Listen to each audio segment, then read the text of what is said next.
Turning the car around is a classic nuclear option for parents, and it is usually reserved for moments when the situation has become untenable, unsafe, or fundamentally disrespectful. It rarely happens because of a single small mistake. Rather, it is typically the result of a piling-up effect or a significant breach of boundaries. Here are the common thresholds that lead to that decision. 1. Safety violations, the hard line. If a child's behavior puts their own life, the lives of others, or the safety of the vehicle at risk, the trip ends immediately. Unbuckling, moving in the car, refusing to stay buckled, or interfering with the driver's ability to operate the vehicle. Physical aggression, hitting, kicking, or throwing objects at the driver which creates a dangerous distraction. 2.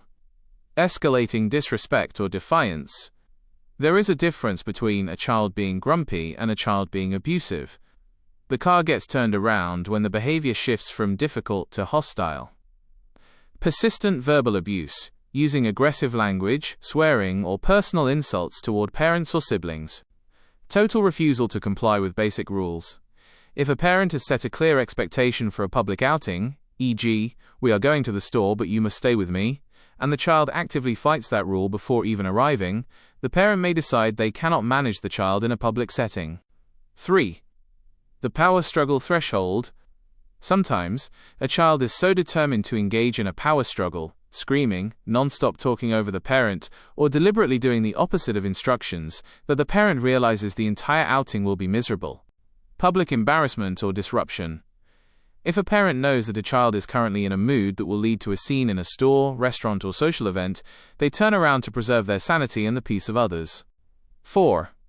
Ignoring multiple warnings. Most parents follow a 3 strikes rule, either spoken or unspoken. The warning, if you continue to behavior, we are going home. The choice, the parent gives the child the agency to change.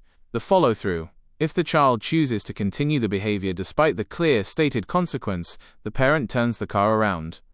This is crucial. If they don't follow through, the warning loses all meaning. Why parents actually do it? It isn't just about punishing the child, it is a reset button for everyone involved. De-escalation, it removes the child from the environment that is triggering the bad behavior. Preserving the environment, it prevents a scene in a public place. Establishing boundaries, it teaches the child that their behavior has real-world consequences and that their parents will follow through on what they say. When a parent says we're going home, they are signaling that the privilege of the outing has been revoked because the necessary level of cooperation required to enjoy that outing wasn't met.